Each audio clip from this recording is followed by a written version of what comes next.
Comigo aqui, senador da República, ex-presidente do Congresso Nacional, senador Davi Alcolumbre, presidente da mais importante comissão que tem o Senado, a Comissão de Constituição e Justiça. E o papo aqui é sobre a PEC 07. Dá bom dia para o senador. Senador Davi, muito obrigado por atender o nosso apelo para nos conceder hoje essas informações sobre a PEC 07. Bom dia.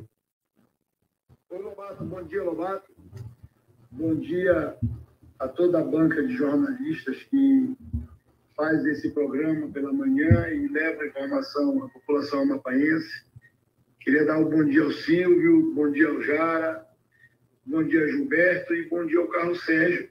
E, lógico, evidente, a todos os seus ouvintes, para a gente falar de um tema muito importante para o Amapá, aliás, para todos os ex-territórios federais, que é a proposta de emenda constitucional número 7, que está tramitando no Senado Federal e, nesse momento, está na Comissão de Constituição e Justiça aguardando a pauta para ser deliberada.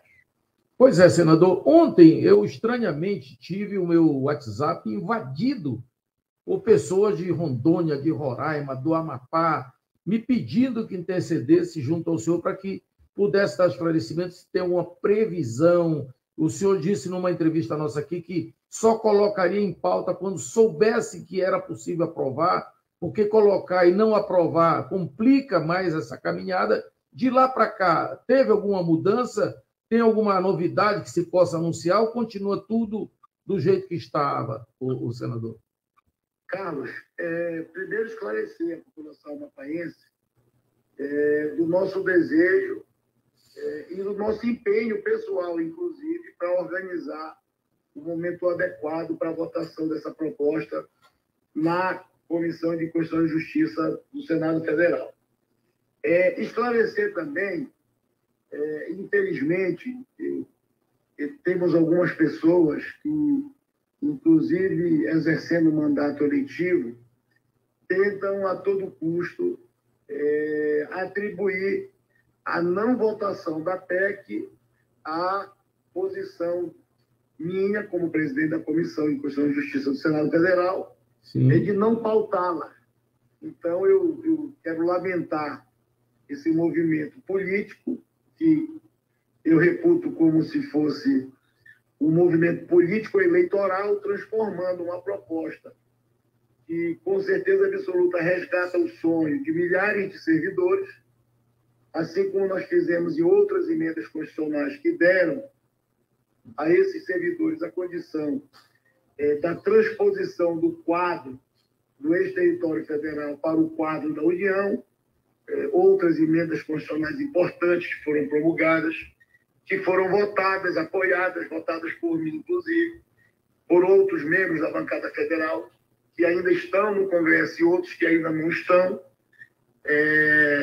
Infelizmente, as pessoas tentam, a todo custo, de tirar proveito do sonho das pessoas, do desejo das pessoas de se fazer justiça com essas pessoas que serviram ao ex-território federal do Amapá nessa transição, nesse período estabelecido dos 10 anos após a criação do Estado, que é a redação da PEC 07.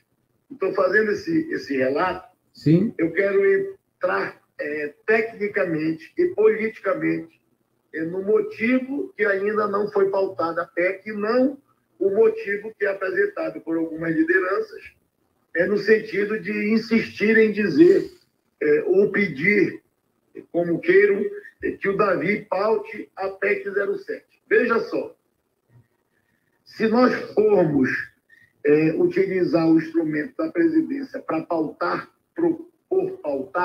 uma proposta como essa, a gente corre um sério risco de perder a votação na comissão e, posteriormente, talvez perder no plenário, porque as pessoas não entendem, aquelas pessoas que estão, de algum modo, cobrando e exigindo e solicitando que a gente coloque na votação uma proposta como essa, que mexe com a questão dos recursos do governo, de pagamento de folha de pessoal, de inclusão na folha de pagamento da União desses servidores, são milhares que serão atendidos a partir do momento da promulgação dessa emenda constitucional, depois dela ser votada no Senado, vai para a Câmara dos Deputados. Os textos precisam ser coincidentes, porque, como é emenda constitucional, a redação votada na Câmara tem que ser a mesma votada no Senado. Então, a gente tem um bocado de critérios técnicos do processo legislativo que precisam ser observados e seguidos por força de lei. E aí fica essa narrativa que, infelizmente, alguns querem colocar, que é o Davi Alcolumbre que não quer pautar. Veja só, isso é um absurdo. Como é que pode pessoas falarem que o Davi Alcolumbre não quer pautar uma proposta que vai resolver os problemas do Estado que ele representa? Isso não existe. Fica essa politicagem pequena, essa politicagem rasteira. Tivemos, por exemplo, um deputado suplente que está no exercício do mandato, que protocolou um requerimento para que a PEC seja tramitada na CCJ. Isso não existe. É um instrumento que nem cabe no processo legislativo. Mas aí fica essa narrativa, infelizmente eleitoral, daqueles que têm que ser aproveitados as pessoas com as suas desejos, suas angústias, suas esperanças, ficam, muitas das vezes, acompanhando essas pessoas que estão fazendo dessa votação dessa matéria, que é relevantíssima, importantíssima, e que reconhece esses servidores que trabalharam nessa transição, utilizando do bom senso e até da ingenuidade dos nossos irmãos amapaenses, e alertando como se eu não quisesse faltar. Isso nunca existiu. O problema é que muitas das vezes alguns falam e outros fazem. E na minha vida pública eu tento mais fazer do que falar.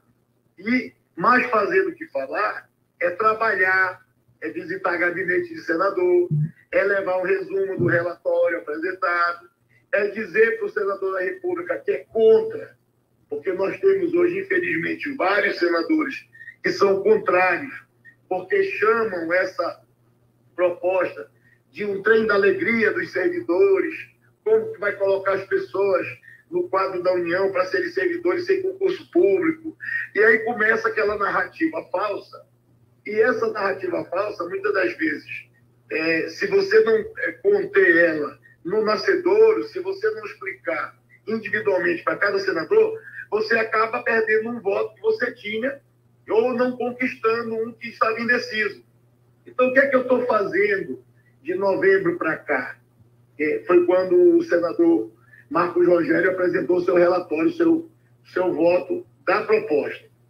Eu estou visitando os senadores, visitando os líderes, conversando com os membros da comissão, para apresentar a nossa narrativa verdadeira do que representa para a vida dos ex-servidores, dos ex-territórios de Amapá, de Roraima e de Rondônia, a votação dessa proposta. Uma proposta de emenda constitucional para ser inserida na Carta Constitucional, você que é advogado sabe disso, a gente precisa de 49 votos favoráveis no plenário, de um universo de 81. Só que se a gente somar o estado que será beneficiado do Amapá tem 3 senadores, o estado de Roraima tem 3 senadores e o estado de Rondônia tem 3, são 9. Mas nós estamos precisando de 40 votos, sim, de senadores de outros estados, que se não tiverem bem informados, e se a gente fazer às pressas a votação de uma matéria que é importantíssima para a vida das pessoas, a gente pode correr o risco de perder e de uma vez por todas encerrar o sonho dessas pessoas, que é legítimo. Então, como eu mais faço do que falo, eu estou agradecendo essa oportunidade que você está me dando, nesse momento importante, de esclarecer as pessoas, assim como já fiz num vídeo, mas esclarecer aqui na rádio, a população amapaense, todos que estão apreensivos e cobrando a votação dessa matéria, que nós estamos atentos a esse assunto. Ele é importantíssimo.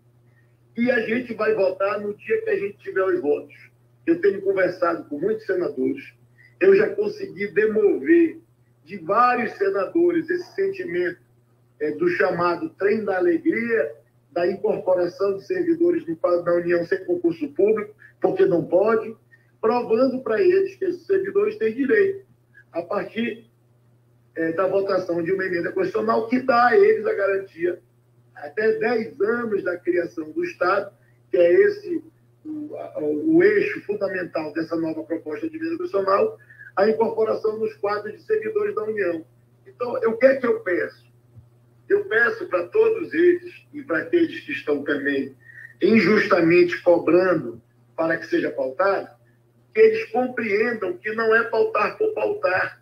Imagina só, então, se eu fosse seguir o cronograma daqueles que protocolam requerimento de tramitação, se eu fosse seguir o cronograma dessas pessoas, colocasse para pautar e fosse rejeitada. Quem seria o culpado?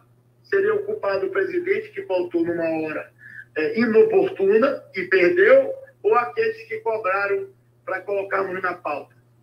Iria ficar, naturalmente, uma cobrança muito grande, apesar de eu votar favoravelmente, ia ficar uma cobrança muito grande daqueles que querem celeridade e que muitas das vezes não foram conquistar nenhum voto, não foram pedir um voto no gabinete de um senador, não foi na liderança do partido explicar, porque as pessoas acham que os assessores e colaboradores dos senadores, quando eles orientam um senador para votar uma matéria, lógico, evidente que com a discriminação que a gente sofre nos estados da Amazônia, nos ex-territórios principalmente, eles vão orientar para votar contra. Então é preciso conversar um por um.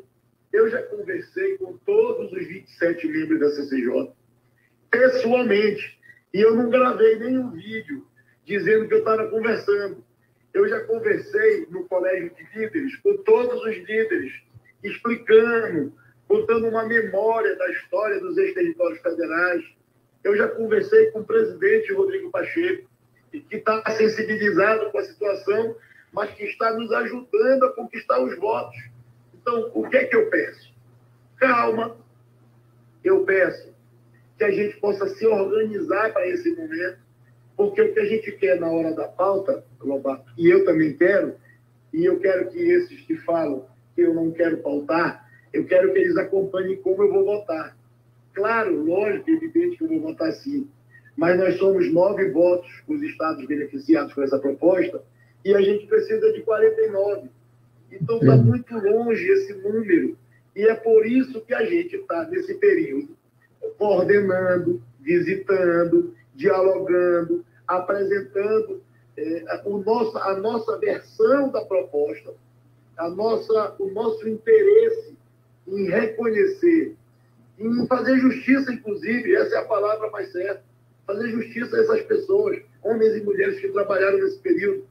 Mas a gente tem que fazer organizado para vencer. E é isso que eu estou me organizando, conversando, num momento adequado, quando nós tivermos os votos, pelo menos no primeiro momento da CCJ, eu serei o primeiro a anunciar a ordem da pauta, incluída essa proposta da votação na comissão, porque eu sou o primeiro interessado e na condição de ex-presidente do Senado, que tem uma articulação política que serve ao Amapá há muitos anos, e como presidente da CCJ, eu sei quem vota a favor e quem vota contra.